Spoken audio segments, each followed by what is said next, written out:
drink. Well, you got to go get your drink. But before you get your drink, can you just acknowledge that you can see my background? Yes, I do. And there's something special in this background. Picture of me. A picture of you. Farrah Fawcett on her best day wishes she looked like my mother. Oh, yeah, I remember that picture. Yeah. Well, okay, you go get your drink.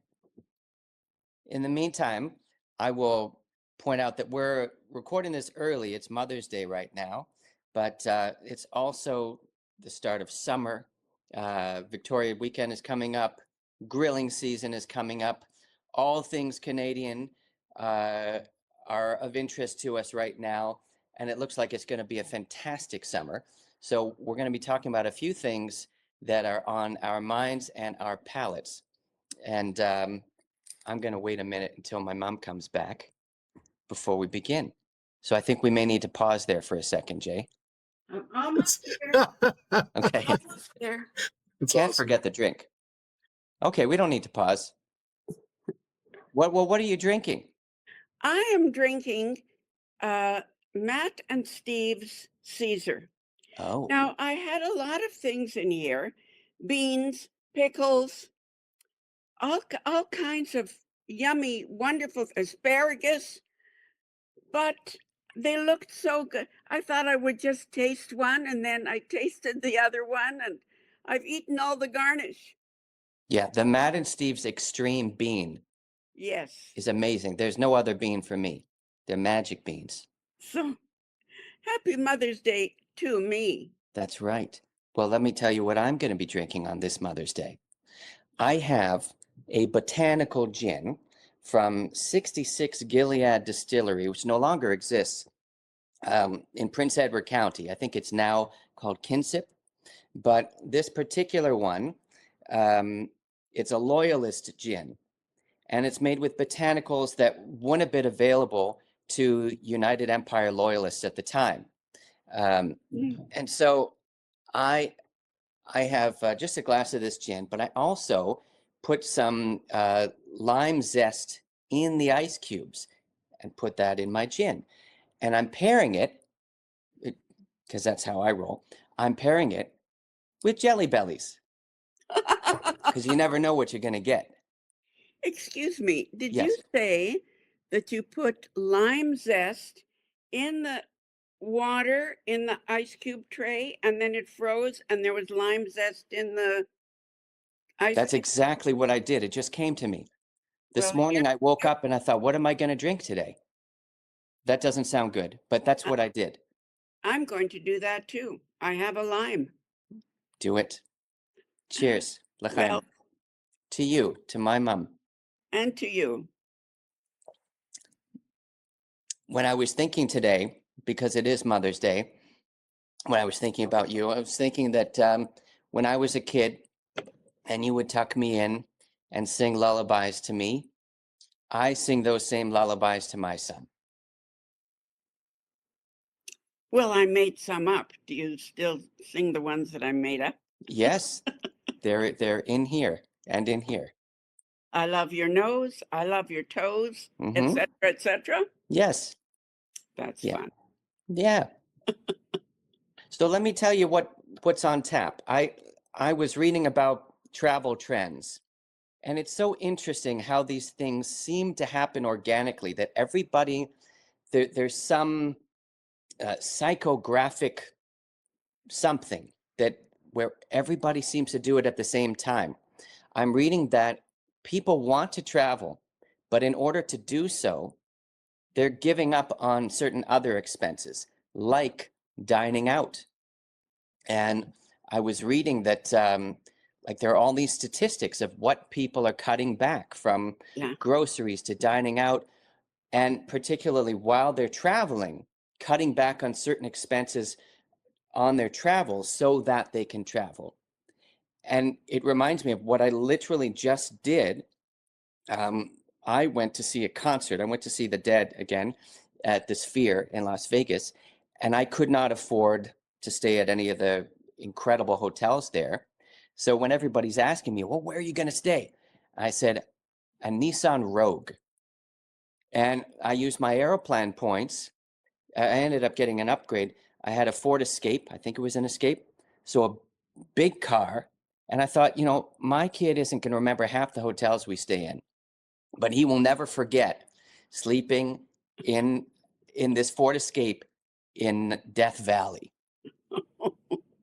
Because we camped like that, and it was an incredible experience. So we got to do all the things we wanted to do, and it's just interesting that people are formulating their budgets in that way now. That what are they going to cut back on in order to have that fulsome experience? And we had an incredible time, to wake up in this other park, the Valley of Fire. It was just, and it wasn't uncomfortable either. So that was fantastic. But it's interesting that that's a trend right now. What do you think of that? Well, I think that I'm glad I wasn't with you, Yes. but I'm sure you had a fabulous time. We did. It's not something that my back would allow me to do again, but it was fun. It was really fun. Yeah. So, who are we speaking to? Who is our first guest? Well, our first guest, it's a beautiful day outside, and it's really the start of grilling season. Everybody's getting their barbecues out and their smokers and their green eggs. And I thought, who better to speak to than Stacey Weisberg from the Butcher Shoppe. The Butcher Shoppe is, I think, a really great Canadian success story, and this is a great Canadian family. It's a family-run operation that's still run in the same boutique way it was however many years ago in Kensington Market, but on a much larger scale. And they're able to maintain and grow and have that longevity because of the trust factor. That's so important, especially today. The trust factor. The butcher is almost like an apothecary for carnivores.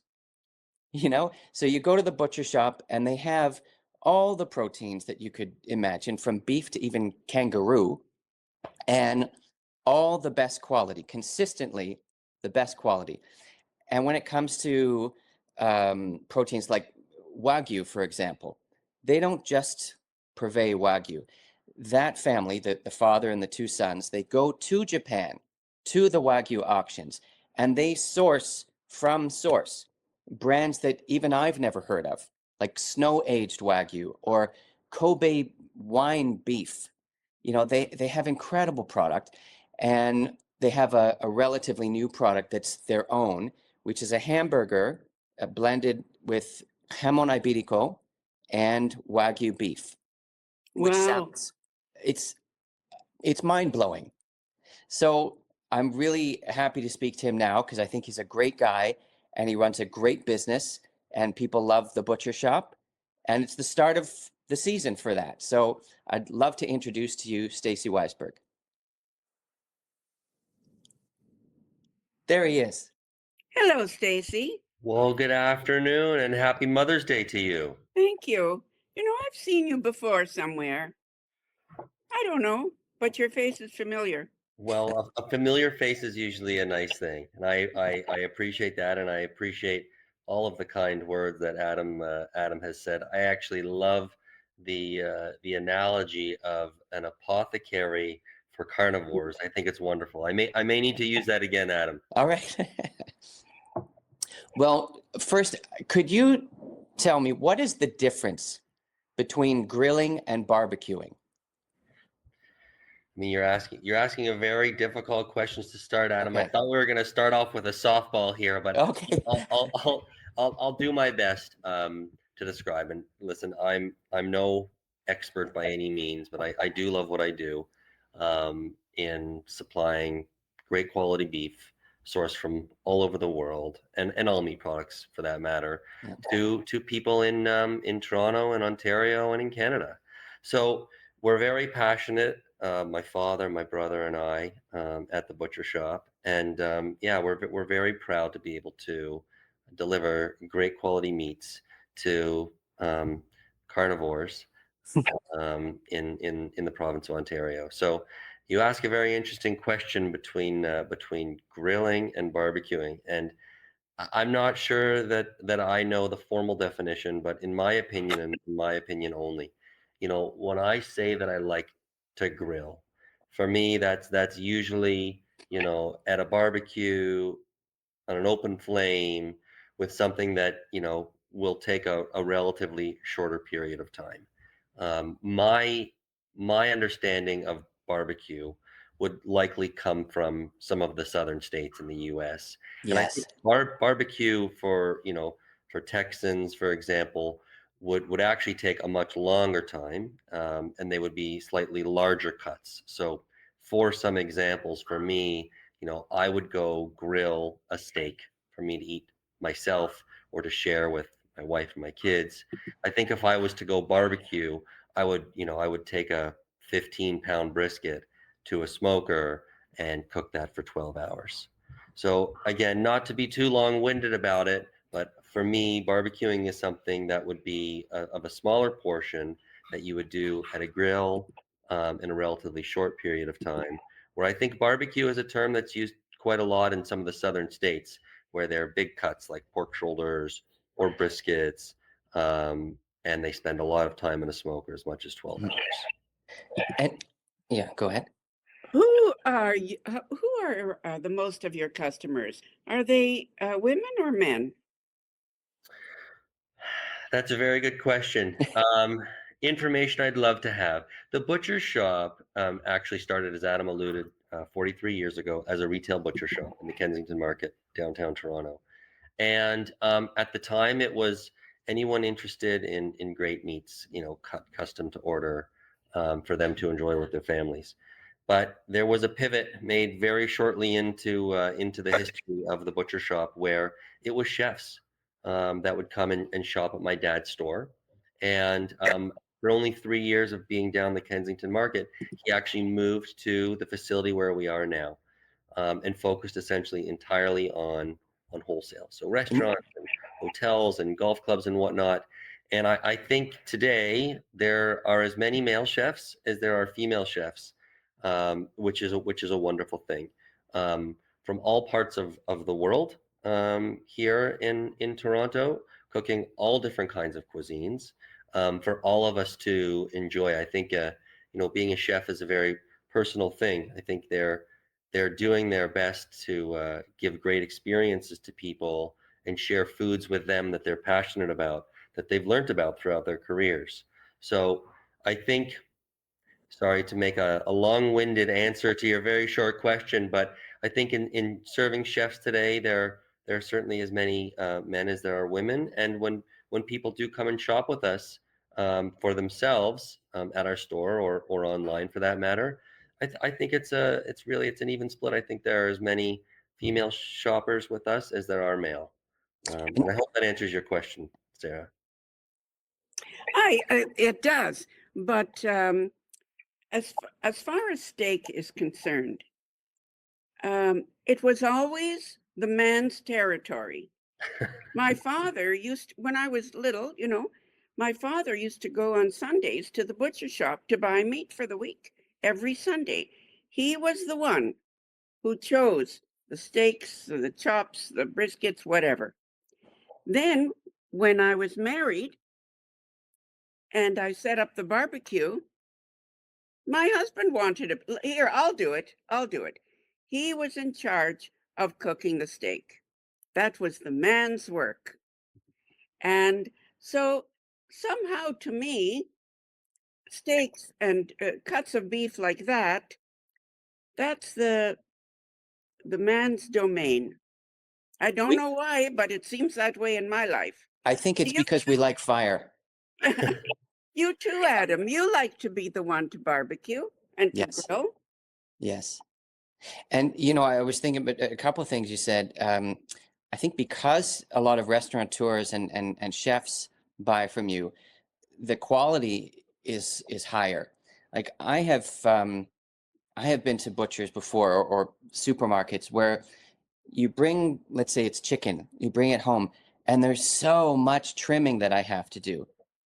Whereas when I have purchased chicken or lamb or beef or bison from you, it's always trimmed perfectly. So that when I get home, I don't have to think, oh my gosh, I'm gonna have to spend an hour now getting, fat off of this. It's always a very clean product, and I appreciate that. Well, we take so much care to prepare things in the easiest way that we can, and I think we've said a lot of things here, but certainly kitchens have become a lot smaller. I Mhm. think at home and also at restaurants, and the more that we can do to support chefs, both professional or just those in their own homes, the more grateful they absolutely are, and the easier it is to prepare a wonderful meal. I will tell you, Sarah, I do love to barbecue myself. There's no question.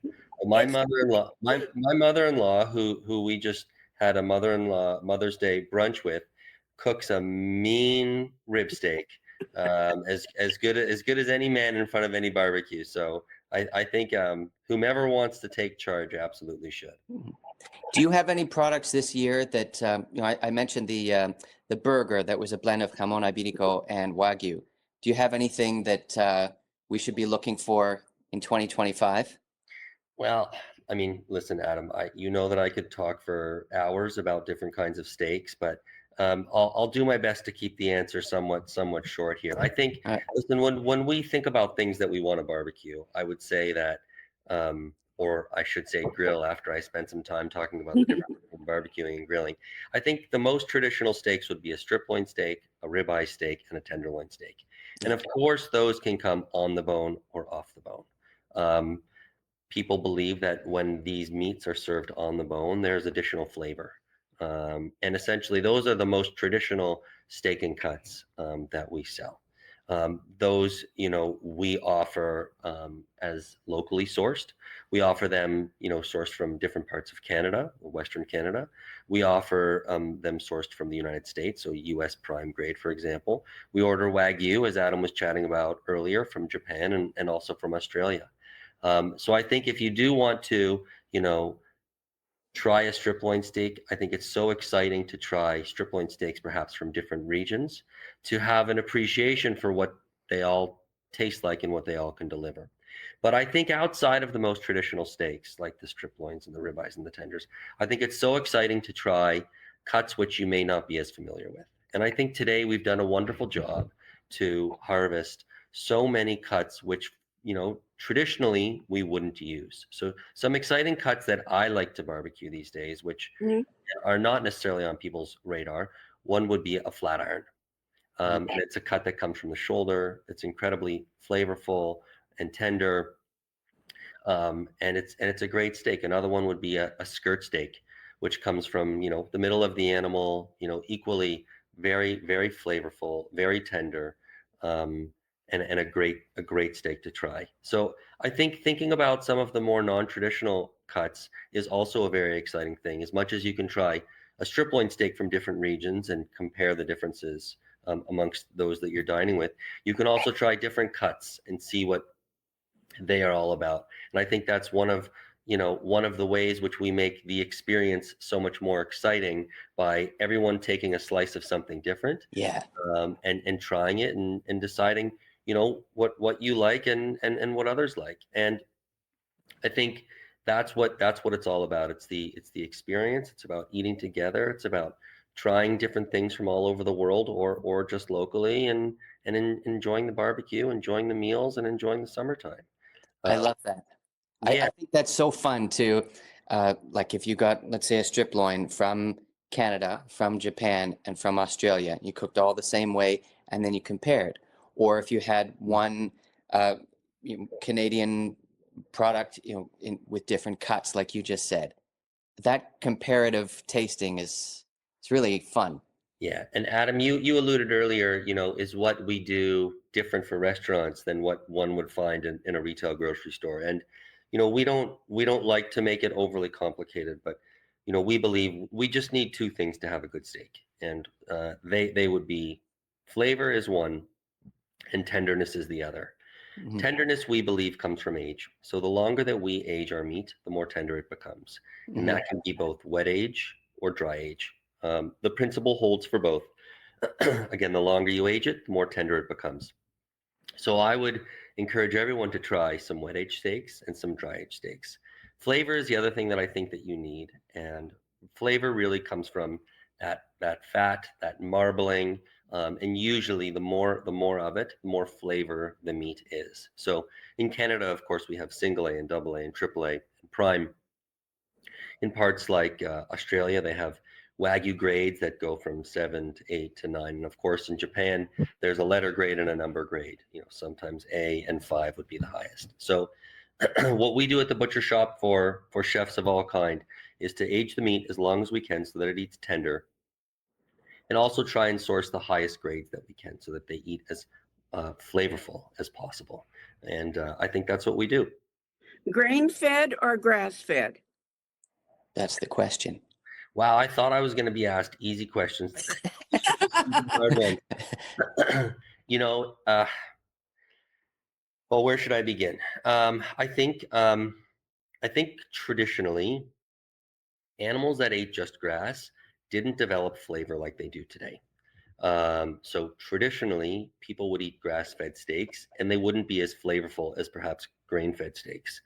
But today, we can certainly grow grasses in different parts of the world that are, quite full and quite wholesome, and allow these animals, a very healthy diet. And as a result, they can be quite flavorful. Grains, I think we know, delivers great marbling and great flavor. Sarah, we could also say, and what about corn as well? In the United States, the Americans love to feed their animals corn. So, certain parts of Australia and warmer climates in the world, they love to feed grasses to their animals, and Canada certainly grains because we grow lots of it. And then in the U.S., there's lots of corn. Interestingly, in Japan, they'll feed their animals lots of rice stalks and sweet potatoes, because it tends to be whatever these countries grow the most of is what they'll feed to their animals. So, I'm not going to pick a favorite right now, because it's like, telling one child I love more than another child. It's not fair, but I love the idea again of perhaps grilling, one of each, something from Canada, something from the U.S., something from Japan, trying them all and determining, for yourself what you love the most. Just when I thought I was going to be a vegetarian, you bring me back. Then I did my job, Adam. Yes. I did my job. Well, thank you. Oh, you wanted to ask one more? One more thing. Okay. How is it that both of you boys, you and your brother, went into the family business? It's not that it's a manufacturing company or something like that. It's being a butcher is a personal. It's a very personal business. How is it that both of you liked it enough and enjoyed it enough to say, we want to do that too, Dad? Yeah, and listen, Sarah, it's a great question. I begged my dad for almost 15 years if I could join the family business, and he said no, for many, many years. So I actually had the opportunity to experience other industries, none of which were food related, but some of which I loved very much. So I always wanted to work with my dad, and I think it's probably because, frankly, I didn't get to spend much time with him when I was growing up because he worked so much. Of course. And I think that was probably one of the reasons that I wanted to work with him and work in the meat business. I think second, Sarah, like I love food. I've always enjoyed watching the Food Network and reading cooking books, and like cooking myself. And that's, I think, another reason which drew me to food and the food business. And there's something wonderful about being able to work with family, being able to work with products that I love, and it's also a family business. So being in a family business means there aren't necessarily the red tape and the bureaucracies which come from certain organizations and big corporations. And I love to be able to, like Adam alluded to initially, come up with an idea like mixing some Wagyu beef and some Iberico pork into a burger and seeing if the people love it. And it's a wonderful kind of playground to be able to be in, to experiment and to try new things. So again, I apologize for the long-winded answer here, but maybe 3 reasons why I'm so grateful to be able to work in the meat business with my family. Thank you so Thank much. you. Well, it's lovely to meet you. And to you as well, Sarah, wishing you once again a happy Mother's Day. Thank you. For having me, guys. Adam, it's always a pleasure to see you, and thank you for thinking of us today. You're welcome. Thank you. Bye-bye. Have a great day. Well, I know what I'm cooking tonight, but you know what we forgot to do? Mm. My fault. Sarah says. We have to show the Sarah says. So take it away. When handling someone's water glass, whether as a host or a companion or as a server, do not lift the glass. Leave the glass on the table. You don't need to touch it. Use both hands to stabilize the pitcher, or if you do need one hand to hold the glass, hold it only at the base of the glass. Never grip your hands or fingers at the rim of the glass where the recipient is going to be putting their lips or their mouth, or lift it like this, for heaven's sake. Who knows where your hands have just been? All right. Now, I believe you have brought a guest today that I'm dying to hear. Yes, Steve McKinnon from Matt and Steve's. It just so happened that in 1969, sorry to go back so far, Okay. in Calgary, Alberta, there was the Calgary Inn. And the manager of the Calgary Inn had a chef by the name of Walter Cella. He was the food and beverage guy. He came from Montenegro. And the management said to him, May 24th is coming up. It's Victoria Day. Let's make some kind of a marvelous special drink. So for 3 months, Mr. Cella tried this and he tried that and all the flavors that he knew from Montenegro.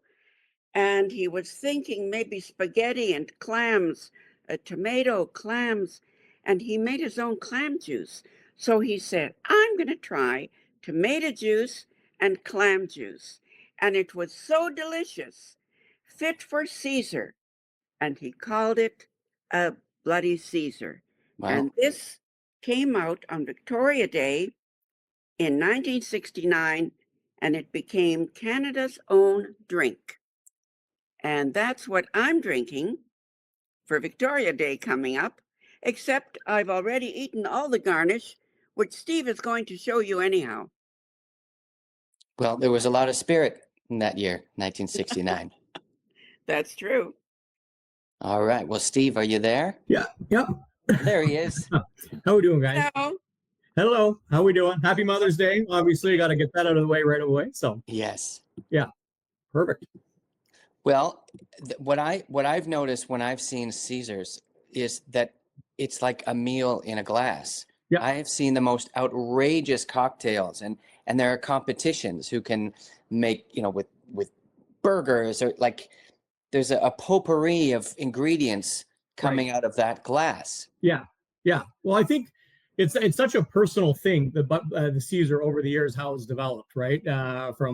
From Walter Schell way back in the day to kind of now, and how it's became, Canada's national cocktail. After beer and wine, it's the most consumed cocktail in Canada, which is pretty exciting. How we kind of got involved with it was Matt and I used to bartend together, and we thought we could do something better in a celery stick. And way back in the day, we created the Extreme Bean. So that was our business plan back in the day. We made them. We started in our 600 square foot condo, and we went out to bars and restaurants, take the celery stick out, put an Extreme Bean in. Our marketing message, because we had no money back then, was no prep, no waste, consistent cost. So we were relatively successful at converting a lot of restaurants. People started trying it, and that became kind of the more of a signature garnish for the Caesar. And then as years went on, we came up with our own Caesar rim. Obviously, prepares the palate, enhances the flavor. So we do that kind of retail and food service, and that kind of just really kind of prepares the palate and pulls the Caesar together. And then we always use the Caesar as our delivery vehicle. So we were kind of, using our extreme bean brine and some other Caesar mix. And then we always wanted to kind of get in the beverage business. And then we launched our own line of Caesar ready to drinks. And then also we have a Caesar mix, which if you want to make at your home with vodka or, gin or tequila or whatever you want, you can kind of mix it up. So that's kind of how we got involved in the Caesar business. And it's been a fun ride ever since. And it was probably about 15 years ago, Sarah and I met, and I came in and we kind of did a quick little presentation of the extreme bean. I kind of left some samples for you guys, and I think that was about 15 years ago now. So, well, yeah, you had the 15 extreme years. bean, the baby dills, the asparagus, and the extreme pickle spear. Yeah. So our pickling business, as we kind of grew the extreme bean, as we got into retail, they were asking us for other products. So, the extreme bean, then we started to do the asparagus. We always like to have fun names and characters. It's just more fun than a pickled asparagus. So we call it asparagus. And then extreme pickle spears. And now we have the Matt and Steve's baby dill. So we have the pickling division, and then we have kind of our Caesar beverage division. What makes them extreme? Big flavor, big crunch. No. That's kind of what it is. So whether it's a hot and spicy or garlic and dill, there's going to be a lot of flavor. And then we always try and preserve that big crunch, whether it's extreme bean or the asparagus or baby dills. Where can I find that? We're pretty much in we're national across Canada. So every pretty much major retailer from Loblaw, Sobeys, Metro, Longo's will be right in the pickle aisle. Just look for Matt and Steve's. Are you able to show us? Yeah, I could put a quick Caesar together. So just a couple. I wish you would. Yeah, absolutely. Well, that's exciting. Sarah, you said you had your glass was full of garnish, and you kind of ate it before we started. So. Yes, in fact, I had 3 pickles. Right. That's my mother's pickle recipe. Right. I don't think so. Yeah, we kind of Matt grew up in Northern Ontario, and his mom used to pickle stuff when he was young. So that's kind of where we learned how to pickle. Was Matt's mom kind of taught us, boil water, vinegar, add spices, and then we were kind of like mad scientists in our little condo kitchen way back in the day. So we've outgrown that. Obviously, our facility is much bigger. We manufacture everything in Mississauga. We're probably Canadian owned, Canadian made, which has definitely been a big thing in the last I would say 6, 7 weeks, 8 weeks, couple months, I guess now. So that's been great. So we've approached the Caesar a little bit differently, obviously. So we kind of have our ready to drinks at the LCBO, which we've already the vodka. So, but in our original lightly spiced, what we've kind of done, we've kind of added everything in there, because the Caesar can be kind of like, you got your horseradish, you got your Tabasco, you got your wort. There's a lot of stuff that people want. So we've already kind of got a great base in the original lightly spiced. So you don't necessarily need to add anything on our ready to drink. But if you want, it's such a personal thing. I know, Sarah, obviously you like a lot of pickles. I don't know if you're a Caesar guy. Are you a Caesar guy or? Me? Yeah. I if you put the right burgers in there, and I'll drink anything. Right. Okay. Yeah. Fair enough. So, but anyhow, so we have the 2 flavors, kind of the ready to drink, which is great convenience, whether it's on the golf course or you're going to the cottage, or that it just you can crack, and it's good enough. It's bar quality, so you can actually just crack it, pour over ice, garnish, you're good to go. So we've launched our Caesar mix recently. Again, everything's kind of in it, so we try to simplify it, because it's one of those things when you make a Caesar, it can take you a while, right? You got all kinds of different stuff. Everybody likes it a little differently, so we've kind of just kind of really simplified it into kind of our new Caesar mix, which is not. You've had that in your fridge. I like that. Yeah. Yes. Yeah. Very, very tasty. So kind of our take on it is it's a little bit lighter. So we've actually used some of our extreme bean brine right in the recipe. So what that does, it kind of thins out the liquid a little bit. So it's not quite as thick as other Caesars. So just really fresh, smooth, and easy drinking. The color is a little bit lighter than some of the Caesars that you see. There's no artificial colors or flavors that we add. And it just got a really great crisp finish to it. So right now, we're the only Canadian-made, Canadian-owned national Caesar brand. Really? Yes. Which surprises a lot of people. But yeah, everything's made in Canada, and we're Canadian, 100% Canadian, which is very cool. So I just checked my fridge, and I'm out of ice. So usually I would put ice in this, probably at about here. We always say ice is nice. It kind of chills the cocktail. So with this, you can just pour, and I'll show you how to. So you just pour like that, nice and easy. It's already got the rim on. I'll show you what the best way to kind of rim is. And it's obviously, I just got the extreme bean here, the classic garnish, and we just kind of drop a couple extreme beans right in the Caesar, and you're kind of ready to go. So we very simplified it.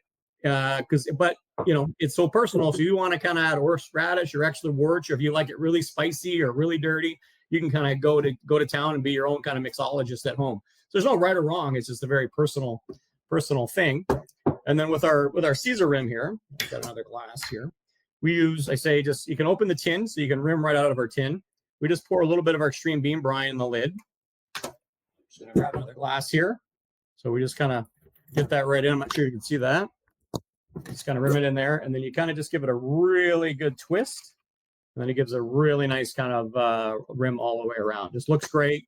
We do sell a lot of food service, so bars and restaurants use it. I find with the Caesar, you see one, you want one. So it looks great presentation-wise going through the restaurant, and then prepares the palate, enhances the flavor. And it just delivers a great Caesar every time.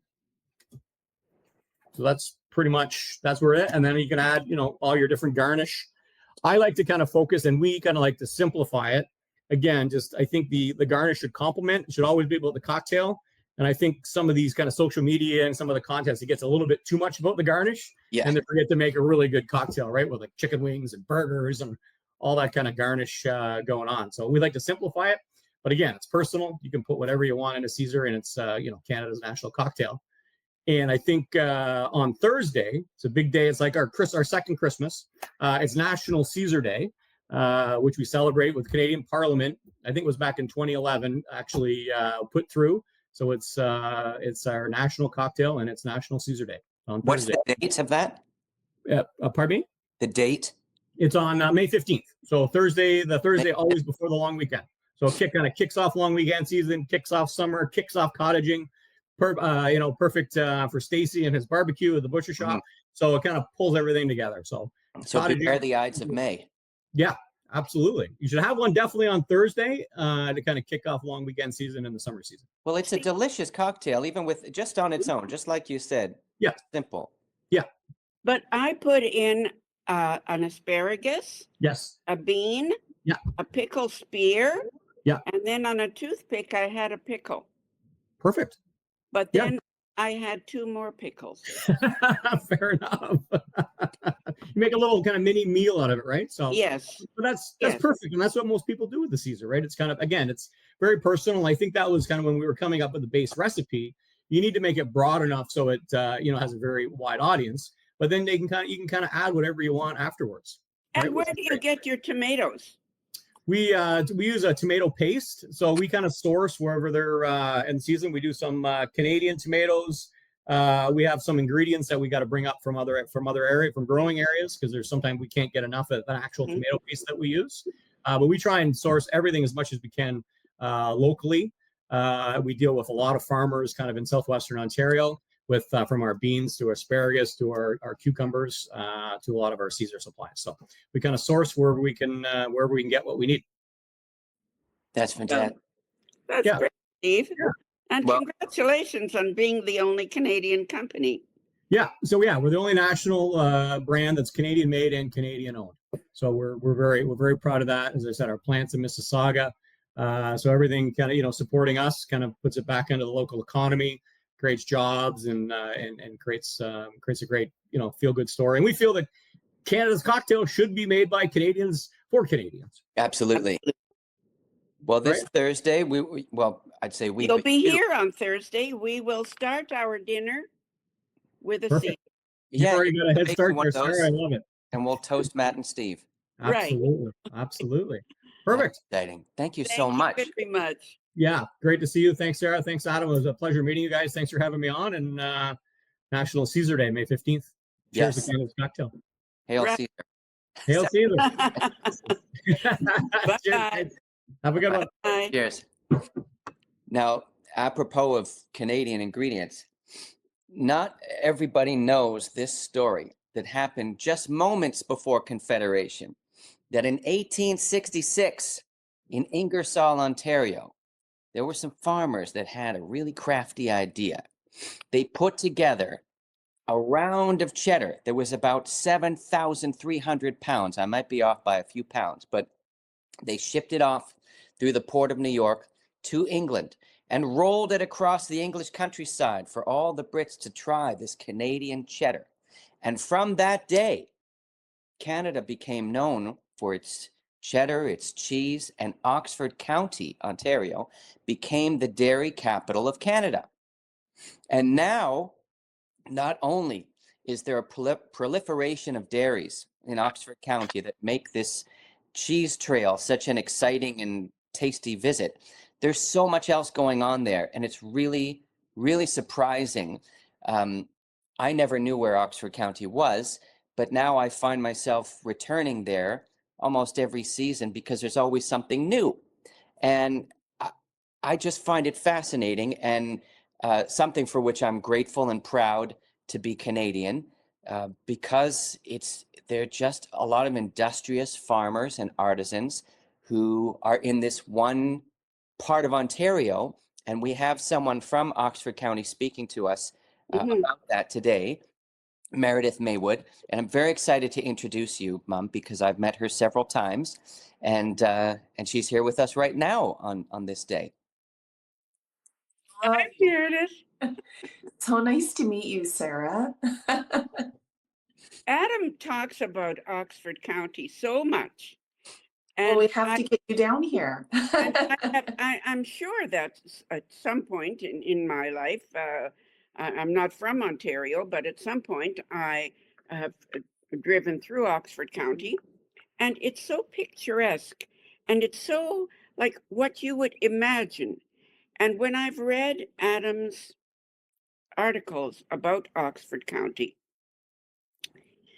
I made a note, and I said, if Disney created a natural vacation habitat, it would be called Oxford County. That's great. Oh, I love it. Because it's for the pleasure of the inside person and the outside person. Yeah. It's you know, I'm glad that Disney hasn't come and taken a look. You know, one of the great experiences or Disney thrill rides that I had was I went, there was one experience I had, Otter Creek Woodworks, where I had a tree to table experience. We walked through the woods, and it was this beautiful, is it Carolingian or Carolinian forest? Carolinian. Yes. And we chose our own slabs of wood and made our own charcuterie boards, which was fabulous. You know that beautiful board that I have? No, you didn't leave it here. You took it. No, I brought it home. But then afterwards, we had this incredible spread of cheese and charcuterie and everything local. It was fantastic. It's like there were groups of friends. It's a romantic thing. I just loved it. And it always seems that there's a new dairy popping up. There was one I went to last year called Red Dragon, and they don't just make the usual suspects. They have manchego. They have all these different kinds of cheeses. But what is the most wonderful thing is the quality, the texture. You know, when the source is, of course, the milk. And when you have good quality milk, you can have good quality cheese. And I find that, you know, a lot of people know Mountain Oak. Well, you can tell us about the different brands, but there's some really fantastic Goudas coming out of Oxford County. And beyond that, the chocolate, you know, one of the best chocolatiers in Canada is there in Woodstock, and the restaurant scene. So it is disarmingly this foodie paradise in a bucolic setting. Wow, I want to visit. Yeah. But you were also telling me something that I repeated to a friend recently, and they didn't believe me, about baseball. Yes. The first recorded baseball game in North America was in Beachville, Ontario, which sits right between Woodstock and Ingersoll. And there's a museum there, and they celebrate this history of the area with exhibits telling that story. But then also you can go there and you can make a baseball like you would have made back in the 1800s. Oh. And I've done that, and I went with a couple of gentlemen that were really big baseball players. And it was honestly magical watching them go back to their truck and in the night, you know, in the lights of the parking lot, watching them play catch. Oh, So that's so it's a pretty cool spot, and they're going to be celebrating. Actually, it is the 187th anniversary this year. So they're celebrating that on May 31st, and there's going to be a game that you can go and watch, or you can sign up and actually be one of the players and learn Wow. how ball was played back then. Well, I mean, it's Mother's Day, but I'm thinking about Father's Day that I would love to go there with my son.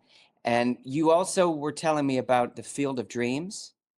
Yes, so there's baseball's popular in this area. I guess we know why. But there's a family that invites youth ball teams out on a regular basis to play tournaments in a custom ball field that they put on their property, and it's like the Field of Dreams. It's surrounded by corn. So kids come out from across Ontario and the US, and they'll do a tournament weekend there.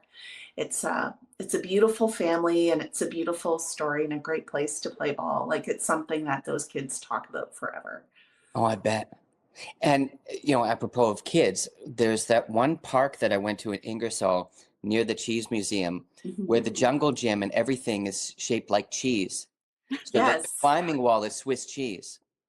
Yeah, it's you can spin on a wheel of blue and you can climb over the slices. That was made by a local youth with actually a TVO TV show. And they built that park together, I believe, in a weekend. But Wow. yeah, it's still popular today. It's a cute little spot, and it's right by the museum, which has so many fun things to check out. Yeah. Well, there's it reminded me of Little House on the Prairie because we were sitting in a classroom, and do you remember? I'm sorry, Mom. These are the desks that you would have used as a kid, where, but you know, like, It's okay. but you know those desks where, like, The wooden desks, yeah, and with the inkwell and yeah, and the seat is attached to the desk. yes. Yeah. I mean, there were a few of those when I was a kid, but to sit in those and to sit in that classroom, and they have chalkboards. There are no chalkboards anymore. You know, now it's whiteboards Really? Oh, with markers. But you know, it's this great classroom setting. And it is really like going back in time. But what I wanted to ask you is, you know, the cheese trail is evolving. So each year there's something new or different than previous years. What is there that we should look forward to and head out to Oxford County this year to experience? yeah. Well, the Cheese Trail actually turned 10 years old this year, which Oh, was a very exciting accomplishment. But basically, so the Cheese Trail's 31 businesses and organizations across the county that celebrate our cheese and dairy past and present.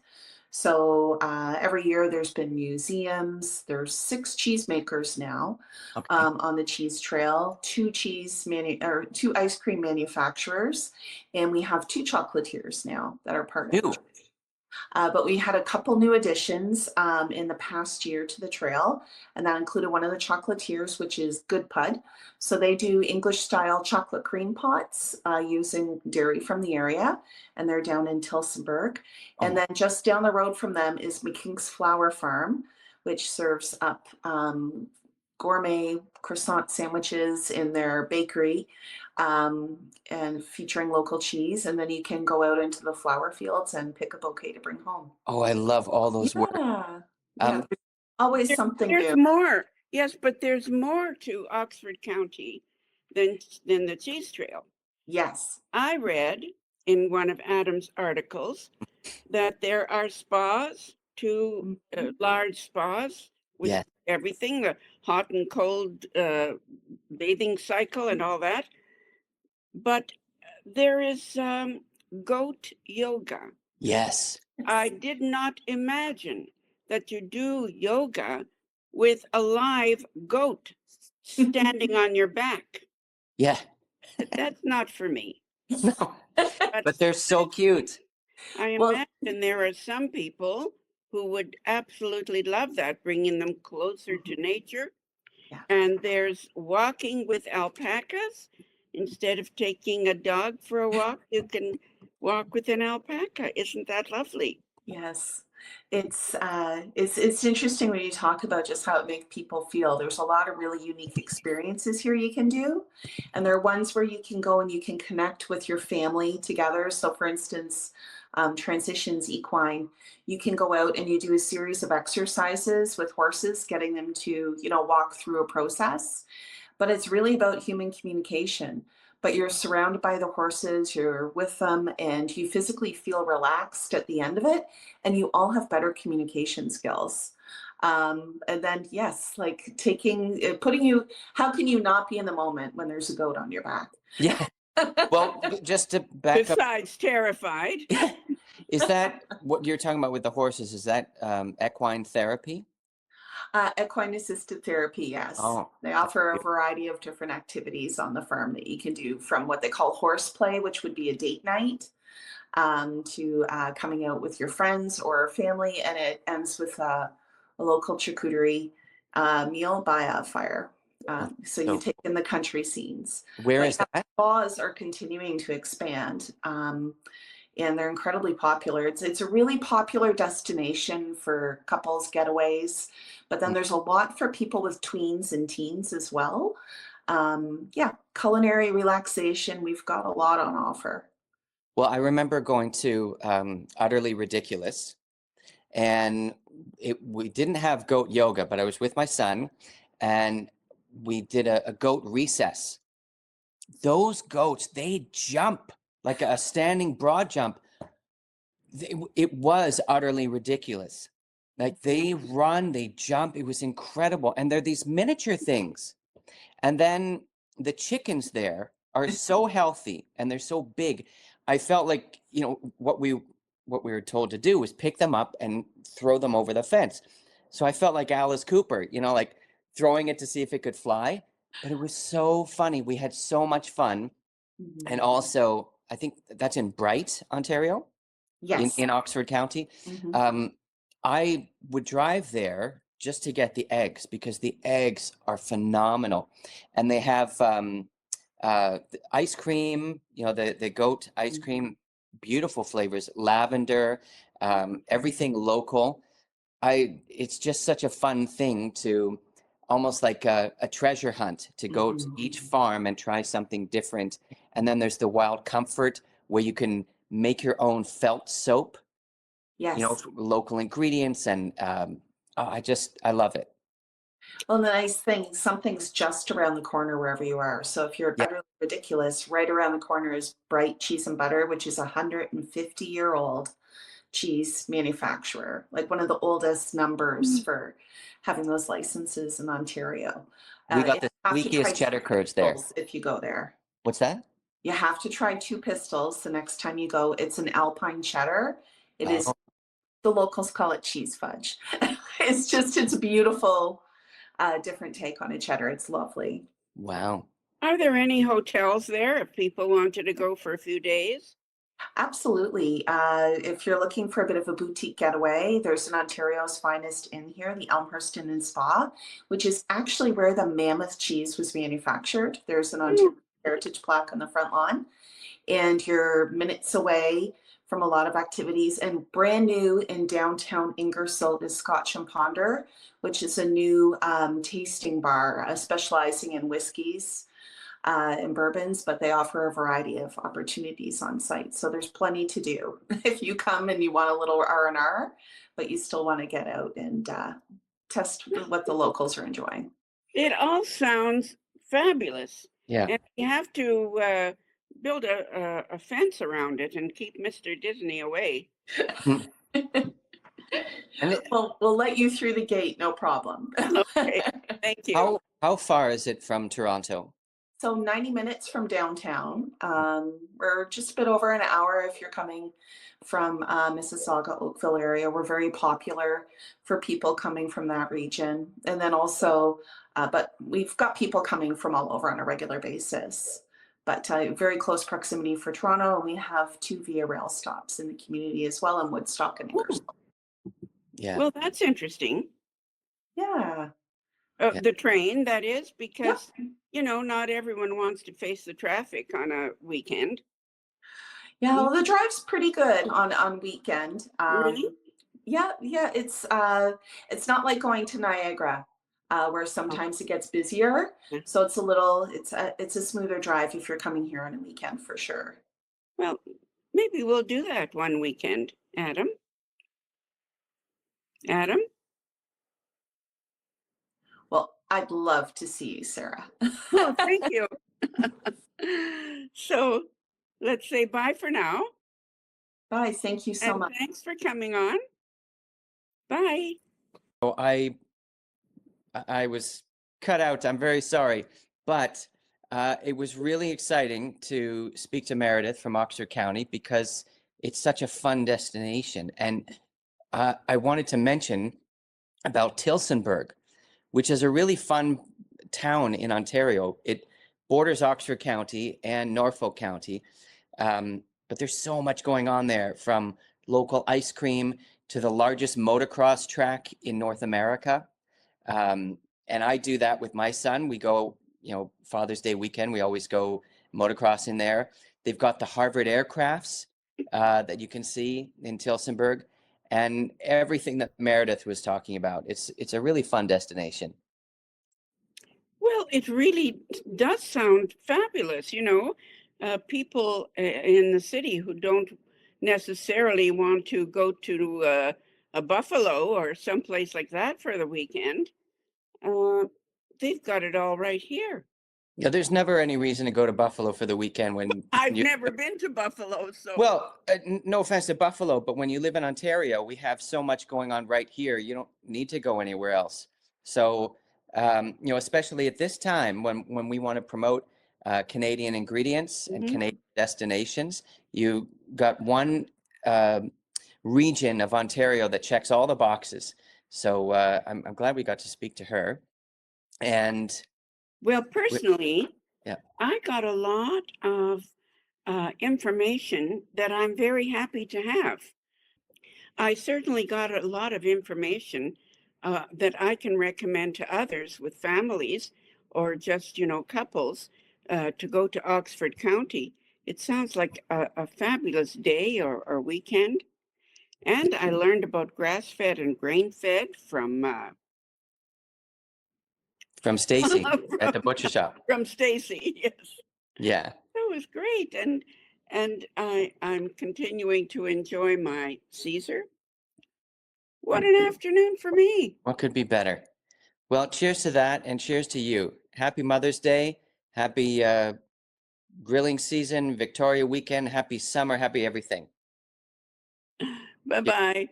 Bye. Bye for now.